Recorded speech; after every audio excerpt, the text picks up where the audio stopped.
अब 5 राज्यों में चुनाव में भारतीय जनता पार्टी शासित राज्यों में विकास के मुद्दे को लेकर ही बीजेपी चुनाव लड़ रही है। लेकिन बीजेपी जानती है कि केंद्र में 7 साल के शासन और इन राज्यों में सत्ता विरोधी लहर के वजह से विकास का मुद्दा मतदाताओं को रिझाने के लिए अब नाकाफी है। इसीलिए भावनाओं को भी चुनावी मुद्दा बनाने से वो पीछे नहीं हट रही। बीजेपी कोई कसर इसमें भी नहीं छोड़ना चाहती।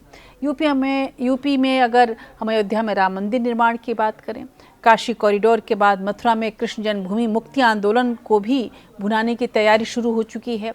वहीं हिंदुत्व का मुद्दा तो बीजेपी आरएसएस के लिए हमेशा से साध्य यानी कि अंतिम लक्ष्य रहा है, इस पर कोई शक नहीं। आप यूपी चुनाव में ये तमाम मुद्दे खुलेआम देखेंगे। यूपी ही क्यों कहें, या चाहे आप उत्तराखंड चले जाएं या फिर गोवा चले जाएं, वहाँ पर भी ये मुद्दे खूब दिख रहे हैं। लेकिन उत्तर प्रदेश पर सबकी नज़र है, इसलिए ये रिपोर्ट इसी से जुड़ी हुई।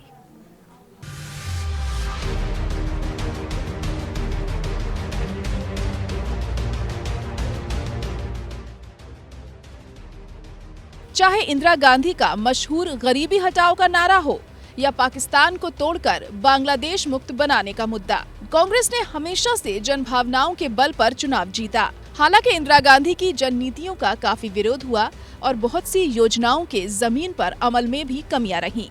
लेकिन इंदिरा के बाद देखा जाए तो नरेंद्र मोदी ने गरीबों को केंद्र में रखकर योजनाएं बनाई और भावनाओं को भुनाने में भी कोई कसर नहीं छोड़ी। यही वजह है कि विधानसभा चुनाव भी मोदी के विकास योजनाओं के दम पर लड़े जा रहे हैं। उज्ज्वला योजना, स्वच्छता अभियान के तहत गांवों में शौचालय, प्रधानमंत्री आवास योजना, जनधन योजना, किसान सम्मान निधि, दीनदयाल विद्युतीकरण योजना और ग्रामीण सड़क निर्माण जैसी योजनाओं ने प्रधानमंत्री की 2019 में दोबारा जीत को सुनिश्चित किया। लेकिन कांग्रेस विकास के लिए योजनाएं बनाती रह गई। मोदी जी ने विकास के लिए डायरेक्ट बेनिफिट ट्रांसफर यानी नकद नारायण बांटने की तरकीब का जबरदस्त इस्तेमाल किया। इन 5 राज्यों के चुनाव से पहले मोदी सरकार किसान सम्मान निधि की 2 किश्तें जारी करने जा रही है। मोदी जानते हैं कि ग्रामीण इलाकों में नकदी की कमी से हर कोई जूझता है और एक साथ 4,000 रुपए हर परिवार के लिए बहुत मायने रखते हैं। देश भर से जुड़े किसान और भाइयों बहनों, आज देश के लगभग 10 करोड़ किसानों के बैंक खाते में 19,500 करोड़ रुपए के से भी अधिक ये रकम सीधी उनके खाते में ट्रांसफर हो गई है। और मैं देख रहा हूं कई अपने मोबाइल में चेक कर रहे हैं आया है क्या, और फिर एक दूसरे को ताली दे रहे हैं। आज जब बारिश का मौसम है और बुआई भी जोरों पर है, तो ये राशि छोटे किसानों के बहुत काम आएगी। मोदी जी खुद को जनता का सेवक बताते हुए जब 1 जनवरी को ये पैसा किसानों के खाते में ट्रांसफर करेंगे तो भोले अन्नदाता बिन बारिश के अंदर तक भीग जाएंगे और किसी को बताए बगैर मोदी जी को वोट दे आएंगे। किसान कानून हटाकर पहले ही मोदी जी माफी मांग चुके हैं। अब सरकारी पैसे से किसानों के जख्म पर मरहम लगाकर वोट पाने की कोशिश करेंगे। वहीं कांग्रेस ने यूपी में महिलाओं का मुद्दा उठाकर सियासत में बढ़त लेने की कोशिश की है। लेकिन पीएम मोदी उज्ज्वला योजना, शौचालय, 3 तलाक जैसी योजनाओं से पहले ही महिलाओं के वोट लेते रहे हैं। इस बार भी मोदी जी ने मातृशक्ति शब्द का बार-बार इस्तेमाल किया है और प्रयागराज दौरे में कन्या सुमंगला योजना समेत कई योजनाओं के लिए 1,000 करोड़ की सौगात दी। समझा जा रहा है कि इस कैश ट्रांसफर से 16 लाख महिलाओं को फायदा मिलेगा। अभी यहाँ मुझे मुख्यमंत्री कन्या सुमंगला योजना की 1 लाख से ज्यादा लाभार्थी बेटियों के खातों में करोड़ों रुपए ट्रांसफर करने का सौभाग्य मिला। ये योजना गांव गरीब के लिए, बेटियों के लिए भरोसे का बहुत बड़ा माध्यम बन रही है। लेकिन खास बात यह है कि राज्यों के चुनावी मुद्दे और आम चुनाव के मुद्दे अलग अलग होते हैं। ऐसे में पीएम मोदी और उनकी योजनाओं को मुद्दा बनाकर वोट लेना कहां तक फायदेमंद साबित होगा, कहा नहीं जा सकता।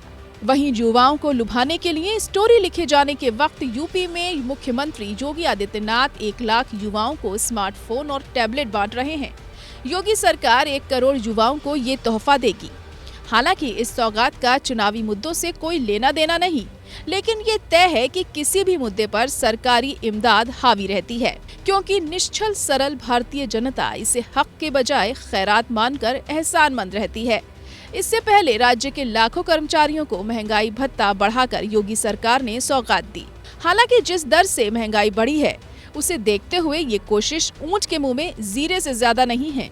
यहाँ तक कि ग्राम पंचायत अध्यक्ष, ग्राम प्रधान और जिला पंचायत सदस्यों के मानदेय में भी योगी सरकार ने 1.5 गुना बढ़ोतरी की है। बीजेपी इस तबके की सियासी ताकत को जानती है। बूथ तक ले जाने में इन लोगों से बीजेपी को बड़ी मदद मिलने की उम्मीद है, क्योंकि पंचायत चुनाव में पार्टी को खासी बढ़त मिली है। विकास की योजनाओं के नाम पर चुनाव से पहले पिछले 1 महीने में यूपी को प्रधानमंत्री मोदी ने 68,000 करोड़ की सौगात बांटी है। डिफेंस कॉरिडोर के शिलान्यास के लिए पीएम मोदी अलीगढ़ आए थे, तो जेवर में अंतर्राष्ट्रीय हवाई अड्डे का शिलान्यास भी उन्होंने किया। कुशीनगर में अंतर्राष्ट्रीय हवाई अड्डे का उद्घाटन करने खुद पीएम मोदी पहुंचे। वहीं पूर्वांचल एक्सप्रेसवे के उद्घाटन के लिए वायुसेना के विमान से सुल्तानपुर गए और राष्ट्रवाद का माहौल बनाया। गोरखपुर के खाद कारखाने का लोकार्पण भी मोदी ने किया और समाजवादी पार्टी को निशाने पर भी लिया। आज पूरा यूपी भली भांति जानता है कि लाल टोपी वालों को लाल बत्ती से मतलब रहा है। उनको आपके दुख तकलीफ से कोई लेना देना नहीं है। ये लाल टोपी वालों को सत्ता चाहिए। घोटालों के लिए, अपनी तिजोरी भरने के लिए, अवैध कब्जों के लिए, माफियाओं को खुली छूट देने के लिए। लेकिन बीजेपी जानती है कि विकास से छवि सुधारी जा सकती है, चुनाव नहीं जीते जा सकते। लिहाजा जाति को लेकर भी मोदी और बीजेपी सतर्क हैं। पिछड़ों के वोट पाने के लिए मोदी खुद को पिछड़ी जाति से आया हुआ बताते हैं।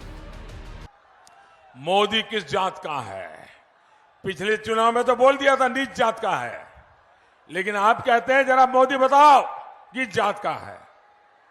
भाइयों बहनों, मैं अति पिछड़ी जात में पैदा हुआ, लेकिन देश को दुनिया में सबसे आगे ले जाने के लिए जान से जुटा हुआ हूं।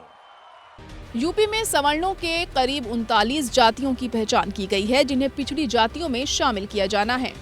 चुनाव से पहले कदम उठाकर पिछड़ों को खुश किया जा सकता है, तो धार्मिक आस्था भुनाने के लिए हिंदुत्व का मुद्दा उठाया जाना है।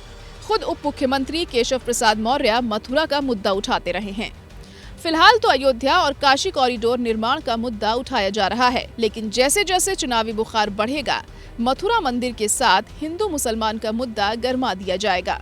समझा जा रहा है कि दिल्ली में योगी आदित्यनाथ की हिंदू युवा वाहिनी ने हिंदू राष्ट्र बनाने के लिए शपथ दिलाने का कार्यक्रम किया है। इस देश को हिंदू राष्ट्र बनाने के लिए, बनाए रखने के लिए, आगे बढ़ाने के लिए लड़ेंगे, मरेंगे, जरूरत पड़ी तो हारेंगे।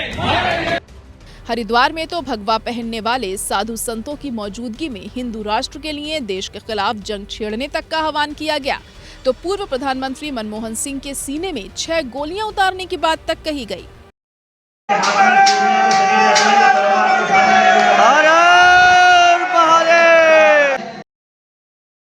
यहाँ खुलकर लाखों मुसलमानों को मारने के लिए आधुनिक हथियारों की जरूरत बताई गई। जाहिर है कि पिछली बार सर्जिकल स्ट्राइक से बीजेपी ने विपक्षी दलों को धूल चटा दी थी, लेकिन इस बार इसकी गुंजाइश न होने की वजह से मथुरा से शुरू कर पश्चिमी उत्तर प्रदेश में बड़े पैमाने पर हिंदू मुसलमान की सियासत की आशंका जताई जा रही है।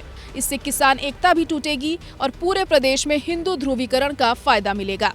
पंजाब में भी बेअदबी मामले को गरमाने की तैयारी है, ताकि कांग्रेस सरकार को कटघरे में खड़ा किया जा सके।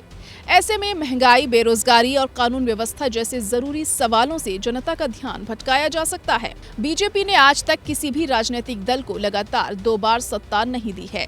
ऐसे में बीजेपी हर वो मुद्दा उठाएगी जिससे वो सत्ता में बनी रहे। अंशुमान त्रिपाठी, APN।